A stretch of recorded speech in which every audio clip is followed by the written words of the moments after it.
Le PLU n'est pas une fin. C'est pas l'alpha et l'oméga. Même si je sais, et c'est normal, que beaucoup d'entre vous sont venus ici pour savoir ce que nous pouvions faire ensemble, et notamment ce que nous pouvions proposer quant aux parcelles, propriétés, terrains que vous chercheriez éventuellement à valoriser. Les Porto-Vecchie ont aussi le droit d'imaginer un devenir pour eux-mêmes et pour celles et ceux qui vont suivre.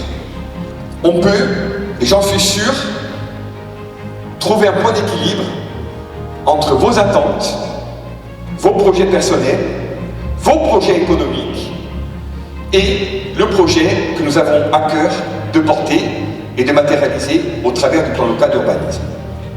Nous, on veut faire un PLU qui répare, parce qu'on considère que le territoire a été relativement abîmé, qui recoue, qui restaure.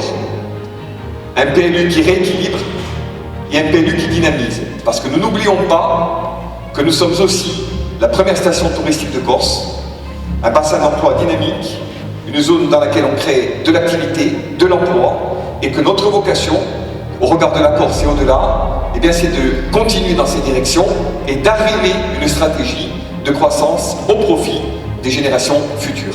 Et elle passe aussi par l'urbanisme.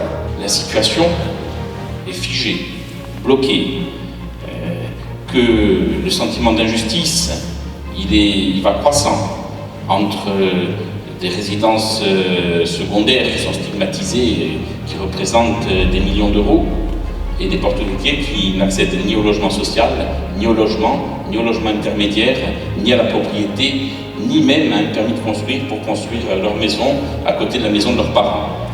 Et tout ça, c'est pas la manière de vivre des Porto-Vecchie par le passé. Alors, c'est à vous, maintenant qu'il appartient de nous exprimer. On vous propose la chose suivante. On est très nombreux, mais on y va sans filet. On n'a posté personne dans l'assistance pour poser des questions qu'on aurait envie d'entendre. Rien n'est préparé. On fait comme d'habitude. C'est un exercice de démocratie réel. Nous sommes dans un hameau, un peu à la sortie des hameaux.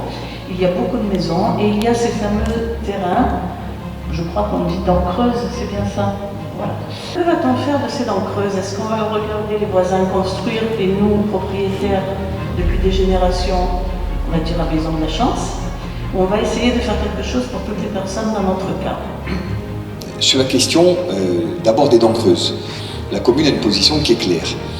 Nous voulons construire durablement et harmonieusement autour des villages et des hameaux. Est-ce que dans le cadre de l'élaboration du PLU, il est possible de passer ces zones agricoles en zones constructibles? Est-ce que vous en avez le droit et la possibilité? En pensant ce qu'ont fait nos aînés, qu'est-ce qu'ils ont fait? Eh bien, si vous observez la trentaine des hameaux que nous avons sur Porto-Vecchie, ils ont construit sur des collines. Ils ont construit sur des collines parce que les collines, la santé est meilleure. Je dis qu'il faudrait avoir cette tendance à libérer les terres autour de ces hameaux. Comme ça, il n'y aura pas de concentration davantage sur la ville, mais en même temps développer et libérer les terres autour de ces hameaux. C'était le bon sens qu'avaient nos grands, et je crois qu'il faudrait continuer un petit peu dans ce sens-là. Voilà.